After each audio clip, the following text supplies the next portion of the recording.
దేశవ్యాప్తంగా దీపావళి వేడుకలు కొనసాగుతున్నాయి. బాణసంచా కాల్చుతూ చిన్న పెద్ద సందడి చేస్తున్నారు. నింగిలోకి తారాజువ్వలు దూసుకెళ్తున్నాయి.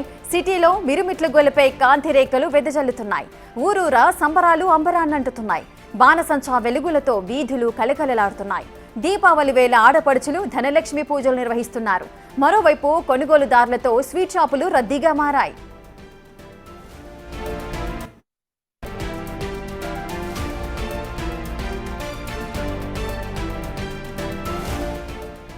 పూర్తి డీటెయిల్స్ మా ప్రతినిధి రాజేష్ లైవ్ లో అందిస్తారు. రాజేష్, దీపావళి అనగానే వెలుగుల పండుగ, అటు స్వీట్స్ తో పాటు దీపాలు, క్రాకర్స్ ఇవన్నీ కూడా ఆ పండుగలో భాగంగా మనం చెప్పుకోవచ్చు. ముఖ్యంగా స్వీట్స్ ని ఇష్టపడే ప్రతి ఒక్కరు కూడా చాలా ఎంజాయ్ చేస్తూ ఉంటారు. అటు స్వీట్ షాప్ల దగ్గర రద్దీని చూస్తుంటారు.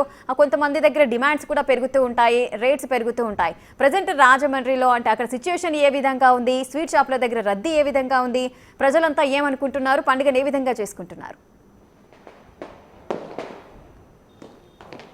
విజయవాడలో దీపావళి సంబరాలు అంబరాన్ని అంటుతూ ఉన్నాయి. ముఖ్యంగా చిన్న పెద్ద తేడాలు అందరూ కూడా దీపావళి సెలబ్రేషన్స్ అయితే చేసుకుంటున్నటువంటి సిచ్యువేషన్ అయితే మనకు కనబడుతుంది. విజయవాడలోని గాంధీనగర్ సంబంధించిన ప్రాంతంలో పిల్లలు పెద్దలు అందరూ కూడా క్రాకర్స్ కాల్చుకుని దీపావళి సంబరాలు జరుపుకుంటున్నారు. ఎందుకంటే ఇది చాలా పిల్లలకి చాలా ఇష్టమైనటువంటి పండగ. ఎందుకంటే క్రాకర్స్ని కాల్చడం చాలా ఎంజాయ్ చేస్తూ ఉంటుంటారు.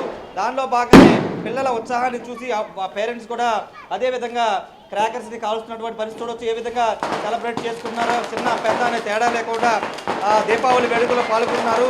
చాలా సేఫ్టీతోనే వాళ్ళంతా కూడా సెలబ్రేట్ చేసుకున్నటువంటి పరిస్థితి. కొంతమంది పిల్లలు ఉన్నారు, వాళ్ళతో మాట్లాడదాం, తర్వాత పెద్దవాళ్ళతో కూడా మాట్లాడదాం. ఏ విధంగా ఫీల్ అవుతున్నారు, ఎలా అనిపిస్తుంది, దీపావళి ఎలా సెలబ్రేట్ చేసుకుంటున్నారు? బాగా సెలబ్రేట్ చేస్తున్నాం, బాగుంది, చాలా బాగుంది Deepavali. It's festival of lights, so it's fun. అంటే ప్రతి ఇయర్ ఎలా సెలబ్రేట్ చేసుకుంటారు? ఈ ఇయర్ ఏమైనా స్పెషల్ ఉందా? ప్రతి ఇయర్ ఇలానే, ప్రతి ఇయర్ బాగానే సెలబ్రేట్ చేస్తున్నాం. ఈ ఇయర్ ఇంకా స్పెషల్గా ఉంది. ఈ ఇయర్ చాలా అట్మాస్ఫియర్ కూడా చాలా బాగుంది, పిల్లలు చాలా ఎంజాయ్ చేస్తున్నారు. సో అందరికీ హ్యాపీ దివాళీ. అంటే జనరల్గా దీపావళి అనేసరికి చాలా రకాల మనకి టపాసులు గుర్తొస్తుంటాయి. ఏ ఏ టపాసులు బాగా? దీంట్లో మార్కెట్లో దొరికే ఇప్పుడు కొత్త కొత్త వెరైటీ టపాసులు కూడా చాలా రకాలవి ఉన్నాయి. ఇము ఎక్స్ అని, చిక్కుళ్ళు అని, ఇదివరకు కంటే చాలా రకాలు వచ్చేసినాయి. సో ఇవన్నీ పిల్లలు బాగా ఎంజాయ్ చేస్తున్నారు. అట్లాగే సౌండ్ వచ్చే క్రాకర్స్, స్పార్కిల్ క్రాకర్స్, తర్వాత వేరే రకాల ఈ వంకాయ బాంబులు అలాంటివి కూడా చాలా వచ్చినాయి మార్కెట్లో. కాబట్టి పిల్లలందరూ బాగా ఎంజాయ్ చేస్తున్నారు. మీరు ఎలా సెలబ్రేట్ చేసుకున్నారు?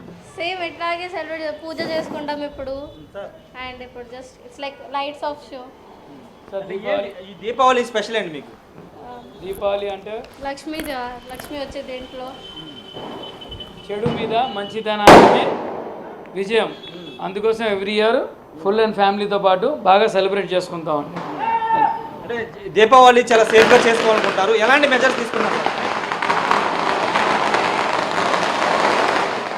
మేము ఎవ్రీ ఇయర్ చాలా ఘనంగా సెలబ్రేట్ చేసుకుంటాం.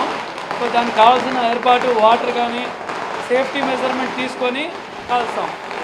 సో పిల్లలతో పాటు మేము ఉంటాం, ప్లస్ మా స్టాఫ్తో పాటు మేము గైడెన్స్ ఇచ్చి చేస్తాం. ఎటువంటి రిస్క్ తీసుకోం.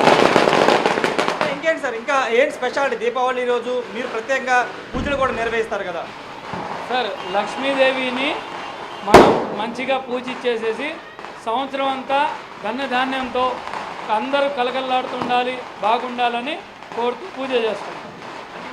దీపావళి రోజు మీరు ఏమైనా కోరుకున్నారా? అందరూ చల్లగా ఉండాలి, మంచిగా ఉండాలి, అందరు హ్యాపీగా ఉండాలని కోరుకుంటాం. చిన్న పాప కూడా ఉంది. ఎలా సెలబ్రేట్ చేసుకున్నా దీపావళి? బాగానే సెలబ్రేట్ చేసుకున్నాను. ఇష్టమా నీకు దీపావళి అంటే? అవును. ఎందుకు క్రాకర్స్ కాలుతారనే? కాదు, ఈరోజు రాముడు వస్తారు అందుకనే. రాముడు వస్తాడు అంటే ఎలా తెలుసు నీకు రాముడు వస్తాడని? డాడీ చెప్పారా? అంటే అయోధ్యకి రాముడు వస్తాడు కాబట్టి దీపావళి సెలబ్రేట్ చేసుకుంటారు. అవును. తెలుసా నీకు పురాణాలు అవి మీద అవగాహన ఉందా? ఓకే, అందుకే దీపావళి అంటే ఇష్టం నీకు. అవును. క్రాకర్స్ కాల్చావా? ఓకే. ఇది చిన్నపిల్లలు కూడా చాలా అద్భుతంగా సెలబ్రేట్ చేసుకున్నారు. ముఖ్యంగా పురాణాల మీద కూడా చిన్నపిల్లలకు కొంత అవగాహన కనబడుతుంది. దీపావళి అనేది అందరూ సుఖ సంతోషాలు చేసుకోవాలని కూడా చెబుతున్న సిచ్యువేషన్ కనబడుతుంది. విజయవాడలో అన్ని ప్రాంతాల్లో ఇదే విధమైన సందడి వాతావరణం నెలకొంది. అయితే అటు అందరూ కూడా అంటే కుటుంబ సభ్యులతో పాటు ప్రభుత్వ అధికారులందరూ కూడా చాలా స్పష్టమైనటువంటి ఆదేశించారు. ఎక్కడ ఎలాంటి ఇబ్బందులు లేకోకుండా సేఫ్గా దీపావళి సెలబ్రేట్ చేసుకోవాలని చెప్తున్న నేపథ్యంలో అందరూ కూడా సేఫ్గానే దీపావళి సెలబ్రేషన్ చేసుకుంటున్నారు. విజయవాడలో అయితే ప్రస్తుతానికి దీపావళి సంబరాలు అంబరాన్ని అంటుతున్న సిచ్యువేషన్ అయితే ఉంది. Right, thank you Rajesh, thanks for the live details.